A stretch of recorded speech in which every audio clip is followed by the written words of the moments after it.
शरणं संदधामि ऋतं वदिष्यामि सत्यं वदिष्यामि तन्मामयवतु तद्वाक्तरम् अवतु अवतु माम् अवतु वाक्तरम् अवतु वाक्तरम् ॐ शान्ति शान्ति शान्तिः हरि ओम् तत्सत् श्रीरामकृष्णार्पणमस्तु।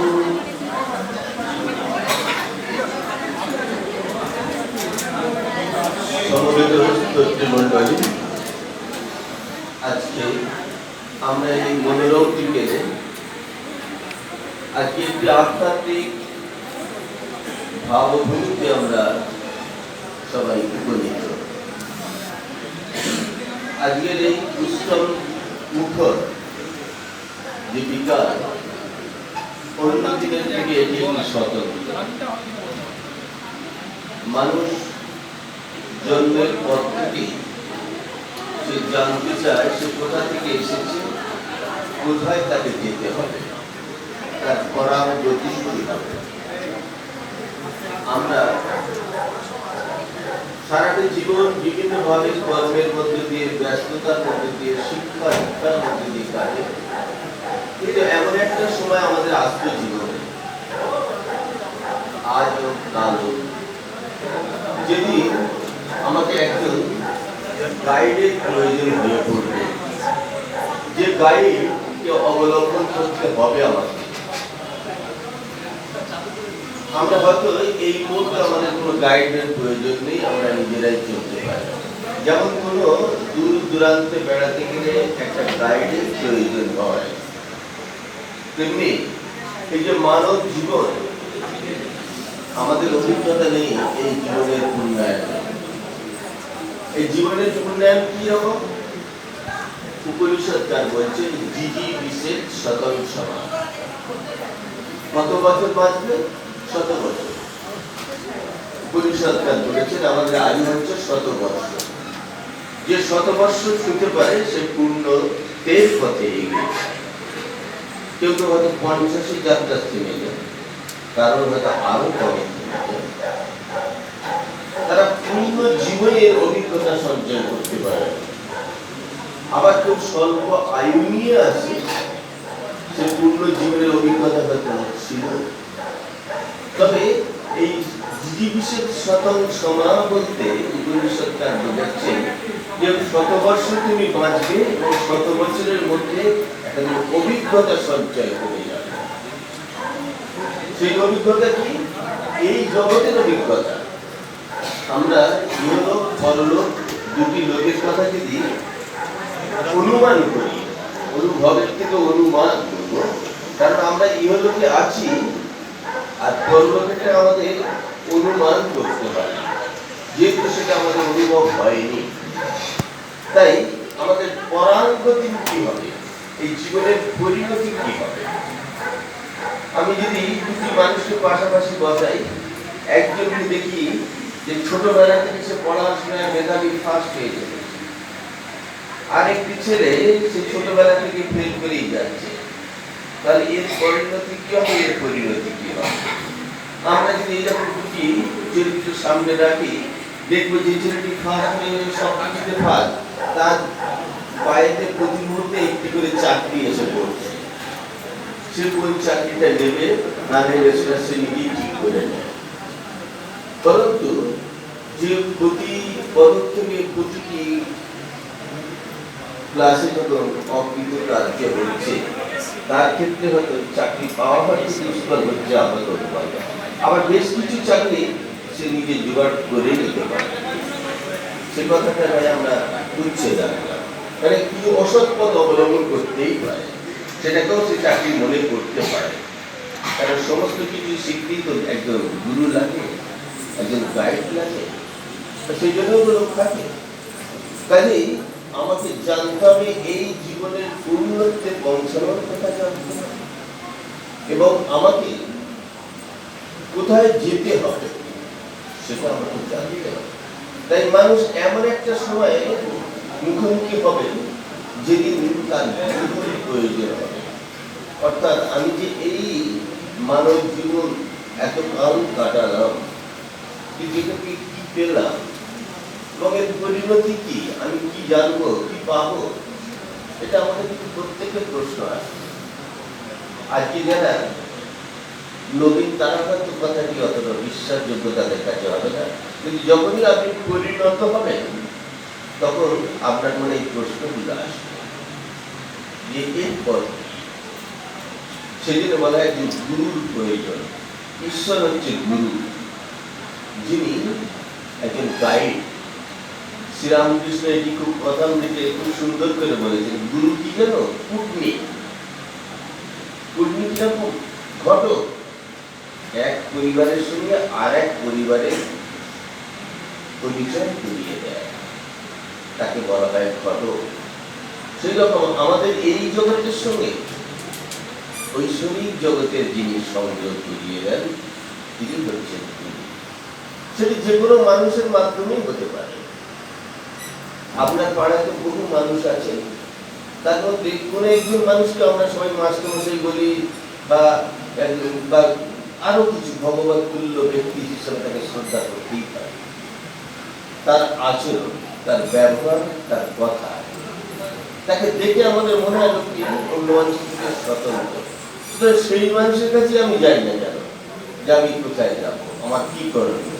দেখবেন তিনি একজন গুরুর সঙ্গে আমরা যোগাযোগ করি।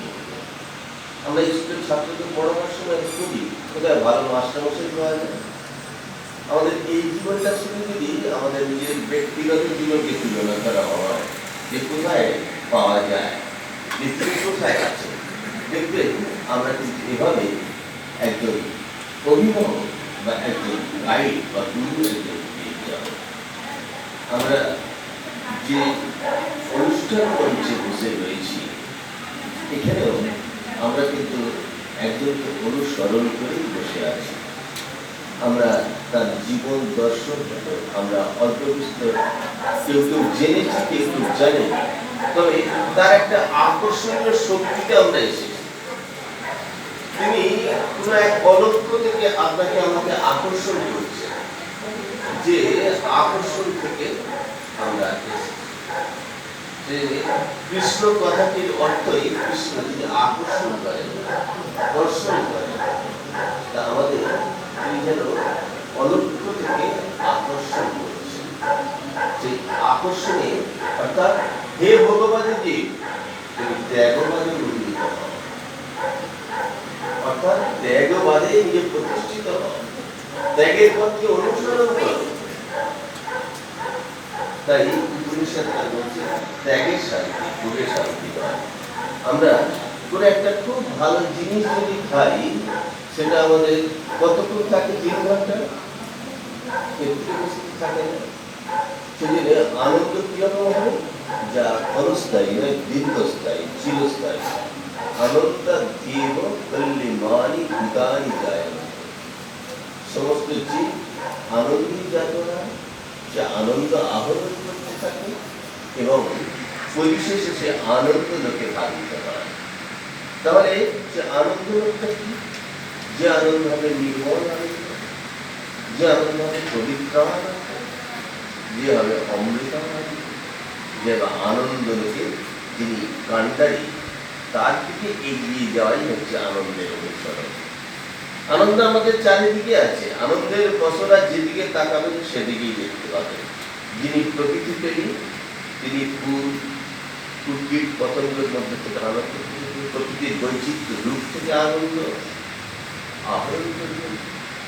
আবার যিনি ঐশ্বরিক আনন্দে চান, আনন্দে অভিভূত হতে চান, তিনি প্রকৃতির এই দৃশ্য দেখে অবাক হয়ে যাবেন।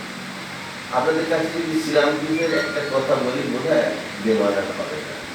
শ্রীরামকৃষ্ণ যখন খুব ছোট, তখন ওই আলের পথে জমির কামাতপুরে জন্মগ্রহণ করেছেন, তো আলের পথ ধরে যাচ্ছেন, আকাশে মেঘের বুক ছিঁড়ে চলেছে বলাকা, অনন্তে এক হাতশালী, অনন্তের এক দাগ। তিনি দেখে অনাকৃষ্ট হয়ে গেলেন। এই অনন্তের আকর্ষণে আমরা প্রধান অনুভব করি। সুতরাং সেই অনন্তের দিকে আমাদের যাওয়া, অনন্তকে পাওয়া বা জানার যে অগ্রসর হওয়াই হচ্ছে আধ্যাত্মিক পথ। আমরা আধ্যাত্মিক পথকে সেই জন্য বলা হয়েছে ভোগের পথে আধ্যাত্মিক পথে এক নয়। ভোগের পথে আধ্যাত্মিক পথে যাওয়া বাধা হয়ে যায়। তাই যারা ত্যাগের পথ, আমরা মুনি ঋষিকে কেন অনুসরণ করি? যারা ত্যাগের পথ অনুসরণ করেছেন বলে তারা ঈশ্বরকে জানতে পেরেছে। আমরা উপনিষদের কথা কোনোদিন কাটতে পারবো না। দেখুন, উপনিষদ তার কতকাল আগে বলেছে, যদি কিঞ্চ জগৎ সর্বং প্রাণ এইভূতি নিশ্চিতম। তুমি জগতে যা কিছু দেখছো সবকিছুর মধ্যে সূক্ষ্মভাবে তিনি অনুষ্ঠিত।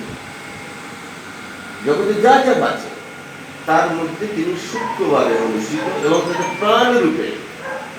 এটা আপাতভাবে আপনার আমার কাছে একটু বিশ্বাস করতে গেলে কোন জায়গায় যেন একটু আটকে যায়।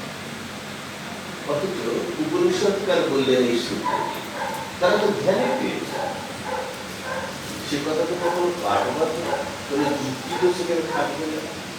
আপনি যদি একটা যুক্তি দেন, আমি তার উপরে আরেকটা যুক্তি দিতে পারি। আমার উপরে আরো একদিন বড় যুক্তি বা দিয়ে দিলেও আমার যুক্তিটাকে খণ্ডন করতে পারে। এরা খণ্ডিত হতে থাকবে।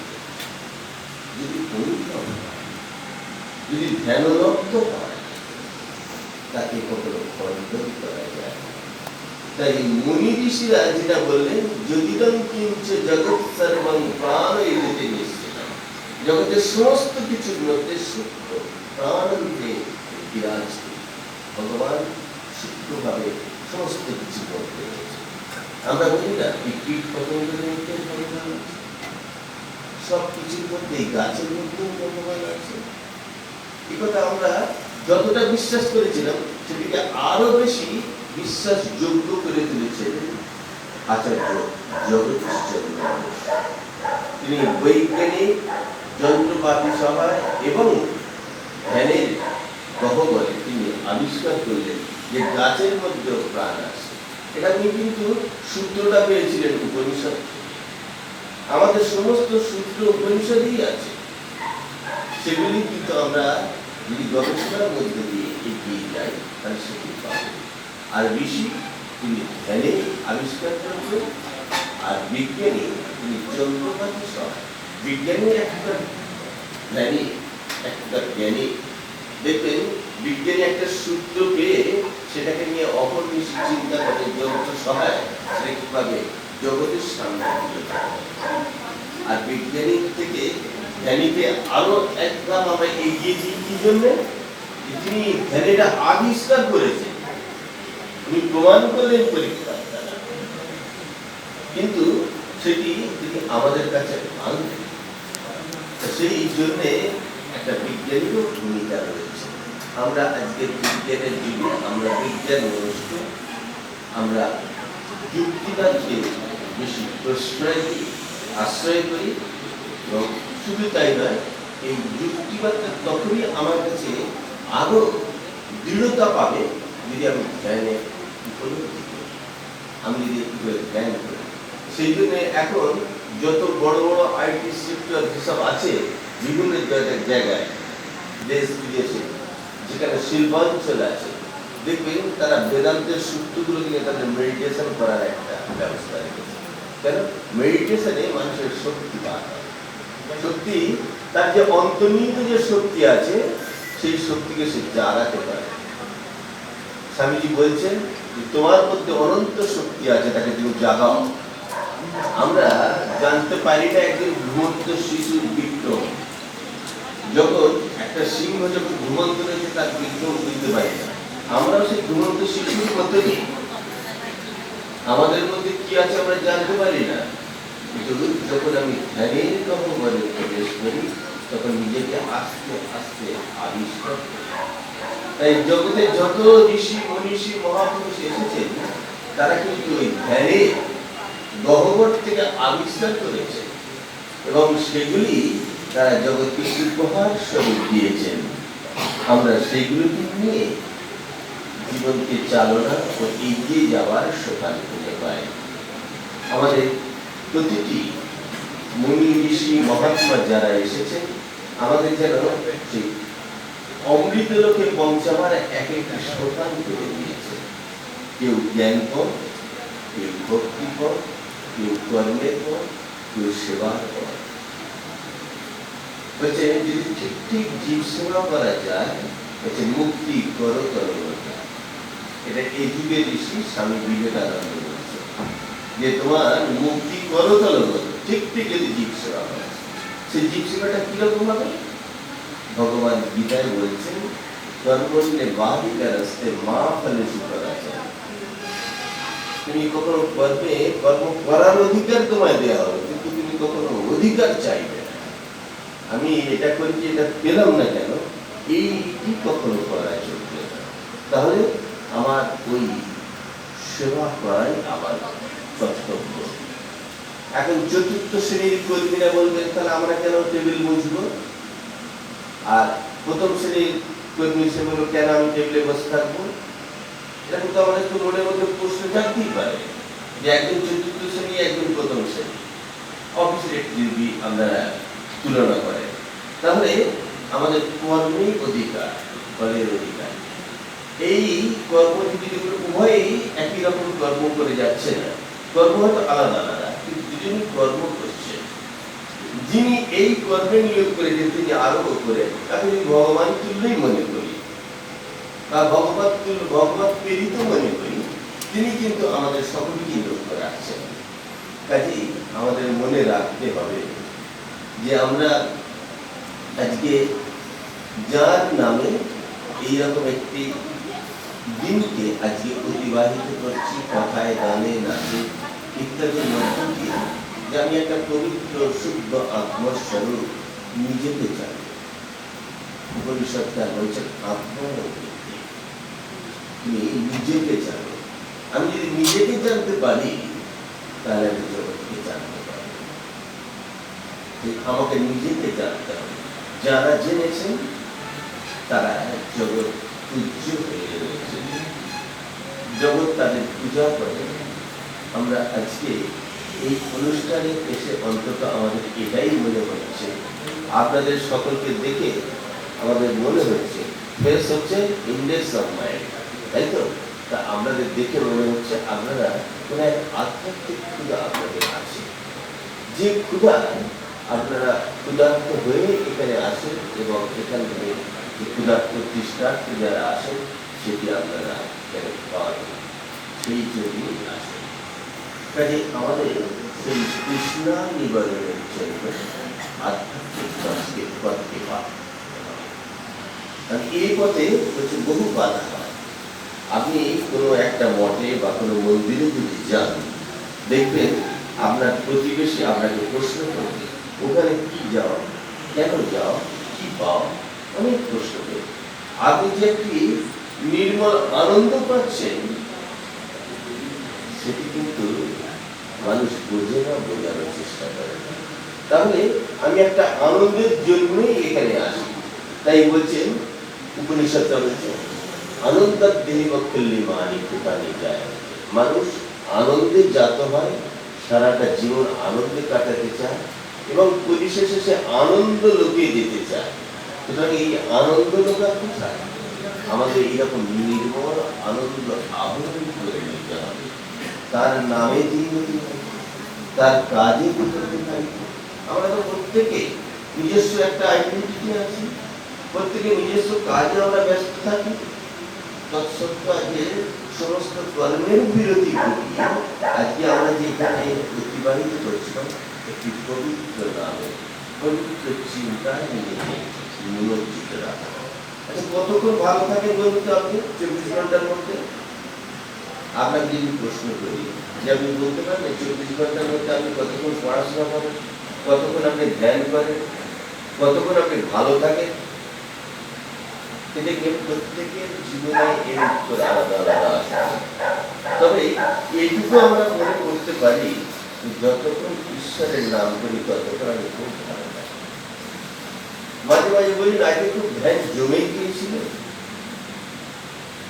তার নাম করতে করতে একা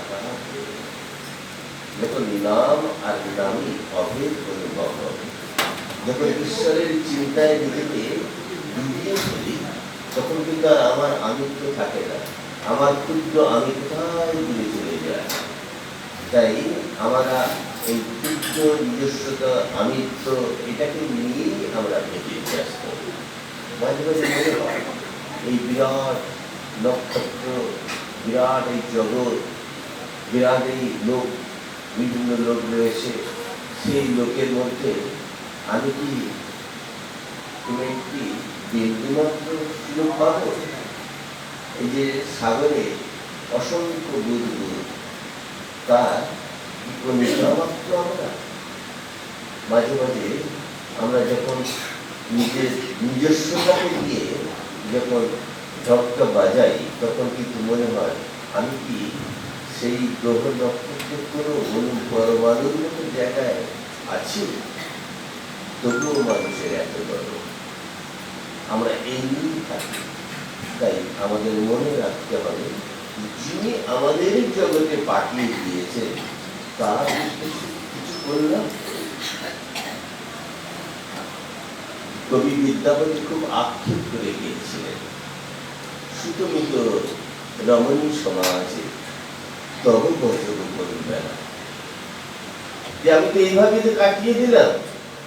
কবি বিদ্যাপতি বলছেন যে প্রভু তোমাকে কখন আমি ডাকবো, তোমাকে ডাকার সময় পেলাম না, তোমার পূজার ছলে আমি তোমায় ঘিরে থাকি। আমাদের এই যুগের কবি বলছে সত্যিকার, আমাদের ঘটা অনেক কিছু থাকে, এত রকম রাগ ঢাক থাকে, কিন্তু তার মধ্যে আসল দেবতায় আমাদের প্রতিষ্ঠা হয় না। তাই বেদ মন্দিরে আপন আপন কৃষ্ণকে প্রতিষ্ঠা করতে হয়, হৃদয় মন্দিরে ভগবানকে স্থাপন করতে হয়, তাকে জাগাতে হয়, অনুভব করতে হয়। সেটাই হচ্ছে আধ্যাত্মিক পথ। আমরা আধ্যাত্মিক পথ অনেক রকমই জানি, এখন তো জানার তথ্য সংগ্রহের নানা রকম বিনোদনের প্রসারণ চোখের সামনে, সুতরাং তার থেকে আমায় বেশি নিতে হবে, আমাকে বেছে নিয়ে সেটি সেই পথে এগিয়ে যেতে হবে। আপন আপন ইষ্ট যাকে আমরা মনে করব তাকে ধরেই এগিয়ে যেতে হবে। আমরা জানি ঝিনুক যখন একটা বালুকা পায়, সে কিন্তু বাদ বিচার করে না এই বালুকাতে মুক্ত হবে কি হবে না, সে বালুকাটি পেয়ে সে অহর্নিশি যাপন করতে থাকে। সেই বালুকা একদিন মুক্তমণিতে পরিণত হয়। সুতরাং আমরা যে যা পেয়েছি আমরা সেটাকে ধরেই ঈশ্বরকে সেখানেই অনুসন্ধান করি, তাহলে নিশ্চয় একদিন সুযোগ পেতে পারি সে অমূল্য। আমাদের জীবনে রাখতে হবে যে আমি তো দিন দরিদ্র নই, আমি রাজপুত্র, এটি তো আমার মনে করতে হবে। আধ্যাত্মিক সমাজে আমিও রাজপুত্র, কারণ আমার মধ্যেও ভগবান আছে। কারণ ভগবান কোথায় থাকেন, ভগবানকে জিজ্ঞেস করেছিলেন অর্জুন যে ভগবান কোথায় থাকেন। ভগবান বললেন আমি প্রতিটি ভেদ মন্দিরে বিরাজ করি, মনুষ্যানাং সহস্রেষু। বলছেন যে সহস্র সহস্র বলতে আমি হৃদয়ে বিরাজ করি, ভগবান বলেছেন। সুতরাং এই হৃদয়ে যখন আমাদের বিরাজ করছে, আপন আপন হৃদয়ে ভগবান আছেন, এটি আমাকে জানা প্রয়োজন। তাই বলা হলো তুমি নিজেকে জানো। মানুষ যদি নিজেকে জানতে পারে তাহলে জগৎকে জানতে পারে। যা আছে বিশ্ব ব্রহ্মাণ্ডে তা আছে এই দেবভাণ্ডে। এগুলি মুনি ঋষিরা বলছেন তারা অনুভবের কথা, তাদের সেই অনুভবের কথা কিন্তু আমাদের উপলব্ধির জন্য ধ্যানের পাঠ দরকার। যে জন্যই আজকে মেডিটেশনের খুব প্রয়োজন, ধ্যানের খুব প্রয়োজন, মনঃসংযমের খুব প্রয়োজন। কারণ মন প্রতি মুহূর্তে বহির্মুখী হয়ে যায়। সেই বহির্মুখী মনকে একমুখী করা। গীতায় ভগবান বলছেন অর্জুনকে, ব্যবসায় আত্মিকা বুদ্ধি এগো অভিনন্দন। হে অর্জুন, তুমি ব্যবসায় বুদ্ধি, ব্যবসায়িক বুদ্ধি মানে ব্যবসায়ী বুদ্ধি না, পেশাদারিত্ব হও। পেশাদার যাত্রা দেখেছেন? সেখানে যাত্রায় প্রতিটি অভিনেতা তারা নিজস্ব তার পাঠ মুখস্থ রাখে, তারা বলতে থাকে, আর অ্যামেচারে তাদের প্রত্যেককে বলে দিতে পারে। বলতে তুমি এরকম পেশাদারকে একমুখী হও, অর্থাৎ সেইটিকে ধরে তুমি এগিয়ে চলো। তাই ভগবান অর্জুনকে বলেন যে তুমি একমুখী, যে কোনো একটি পথ, সে যোগের পথ হতে পারে, জ্ঞানের হতে পারে, ভক্তি হতে পারে, ক্ষেত্র ক্ষেত্র গতি বলছেন ভিন্নভাবে। প্রত্যেকটা পথকে তিনি স্বীকৃতি দিয়েছে এবং প্রত্যেকটি পথে ভগবানের কাছে যাওয়া যায় ও ভগবানকে পাওয়া যায়। আমাদের মনে হয় প্রত্যেকে আমরাও যদি আপন আপন ইষ্টকে সামনে রেখে আচরণগুলো, ধর্মের যে মুখ্য ও গৌণ দুটি পথ আছে, তার মধ্যে আমাদের মুখ্য পথটি মনে রাখতে হবে। আমরা গৌণ পথটাকেই বেশিরভাগ অনুসরণ করি, কিন্তু আমাদের মুখ্য উদ্দেশ্য যেন তেন করে ঈশ্বর লাভ, যেন তেন করে অফিসে বড়বাবুর সঙ্গে দেখা, যেন তেন করে বাড়ির মালিকের কাছে পৌঁছানো। তা সেটা হচ্ছে ওই এক নীতি হওয়াটাই আমাদের বাঞ্ছনীয়। তাই আমরা বহু কথা শুনলেও বহুমুখী যেন হব না, আমরা যেন একমুখী হয়ে ভগবানের দিকে যদি এগিয়ে যেতে থাকি, তাহলে নিশ্চয়ই সেখানে একদিন না একদিন পৌঁছাবে। আজকে এই মনোরম একটি উৎসব আপনাদের সঙ্গে মিলিত হতে পেরে আমার অন্তত একটি অনুভব হচ্ছে যে আমরা সবাই ঈশ্বরকে পেতে আগ্রহী, জানতে আগ্রহী। সেই জানাটাই হচ্ছে আমাদের উদ্দেশ্য, জানাটাই হচ্ছে পথ। আর তাকে পেলে আর কেউ খবর দিতে পারে না। এগুলি খুব সুন্দর করে শ্রীরামকৃষ্ণ উপদেশ দিয়েছেন। আর এছাড়াও জগতের যেসব মহাপুরুষ যারা এসেছেন, প্রত্যেকেই হয়তো সেইভাবে উপদেশ দিয়েছেন যে তাকে জানাটাই হচ্ছে পথ, এবং তাকে জানলে সেটি আসলে খবর দিতে পারে না। কিরকম জানেন? শ্রীরামকৃষ্ণ একটা গল্প বলতেন। গল্পটি এরকম হচ্ছে, প্রাচীরের ওপারে কি আছে কেউ খবর দিতে পারলো না। প্রাচীরে উঠলো, দেখলো, হা হা করে আনন্দ হলো, ওপারে নেমে গেল। এরপরে একটা একটা করে পর পর এরকম করে অনুসরণ করেছে, এবার খবর দিতে পারল না। এটি শ্রীরামকৃষ্ণের উপদেশের মধ্যে রয়েছে।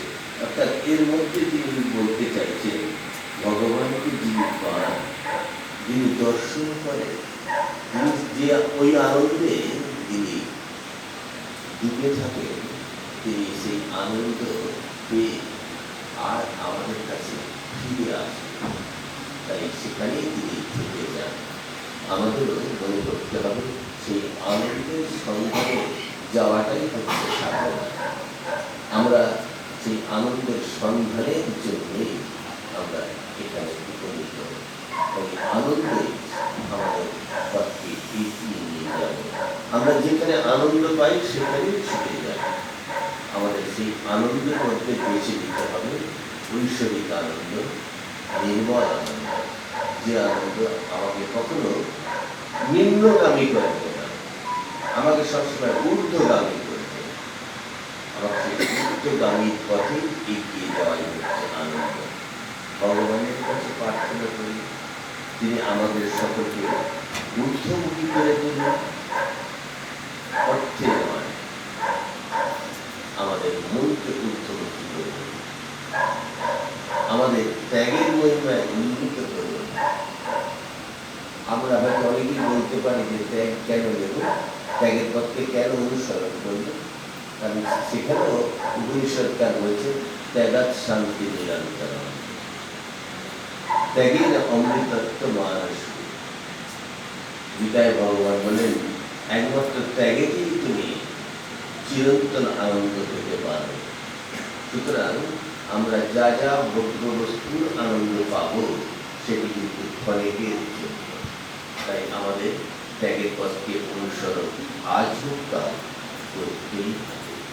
কেউ শৈশব থেকে আশৈশব ত্যাগের পথে এগিয়ে চলে, কেউ হয়তো পরিণত করে। আমরা তো কিছু কিছু কখনো কখনো পাড়ায় দেখবেন একটা শিশু এলো, তাকে যা জিজ্ঞেস করছে সে একের পর এক সব বলে দিচ্ছে। আমরা নানা রকম তার উপর বিশ্লেষণ প্রয়োগ করি, নানা রকম চিকিৎসাও করি, কেউ বলি তাকে জাতিস্বর, নানা রকম একটা বলতেই থাকে। কিন্তু সেই পেল প্রত্যেকে, জন্ম প্রত্যেকে। এখানে হচ্ছে পূর্বজন্মের স্বীকৃতির কথা, যে পূর্বজন্মে সে কোনো এক ছিল, কোনো কেউ যার এই বিদ্যাটা ছিল, সেটাই তার এই জন্মে স্বীকৃত করা। সুতরাং এটিও আমরা অস্বীকার করতে পারবো না যে পূর্বজন্মের স্বীকৃতিকে আমাদেরও দেখবেন অনেকের মধ্যেই সেটি আছে। অনেকে 4টে-5টা মাস্টারমশাই দিয়েও পাস করতে পারছে না, কেউ হয়তো খুব দিন দরিদ্রের ছিল, যে একাই করে পাস করে যাচ্ছে। তাহলে ভগবান তার মেধার মধ্যে বিরাজ করছেন। সুতরাং আপনি আমি পারব না। আর আমরা ক্লাসের প্রত্যেকে ফার্স্ট বয় বা ফার্স্ট গার্ল। উপনিষদের ঋষির কথা, বহু নামে আমি প্রথম মধ্য কিন্তু অধম কখনো নয়। সুতরাং প্রথমেই যদি হতে চাই, তাহলে যখন পড়াশোনায় প্রথম হতে পারিনি বলে আর কিছু প্রথম হতে পারব না। আমি তো ধ্যানে প্রথম হতে পারি, আমি তো গানে প্রথম হতে পারি। অনেকাংশে দৌড়ে প্রথম হতে পারিনি বলে ভাবছি আর প্রথম হতে পারবে না, কিন্তু আরো তো অনেক কিছু প্রথম হওয়া যায়, গানে, বাজনায়, অনেক কিছুতে, আঁকায়। সুতরাং আমরাও প্রথম হব, আমরা করব জীবন যুদ্ধে আমরা জয়ী হব এবং আমরা প্রথম হব। এইরকম যদি অঙ্গীকার আমাদের থাকে, আমরা নিশ্চয়ই একদিন করব জয়। সেই জয় হচ্ছে ঈশ্বরকে লিখব। এবার ঈশ্বরের দিকে আমরা এগিয়ে যাওয়াটাই হবে আমাদের জয়। আমি ভগবানের কাছে প্রার্থনা করি আমরা যেন সবাই জয়যুক্ত হই। জয় রাম। সবাই ভালো থাকবে।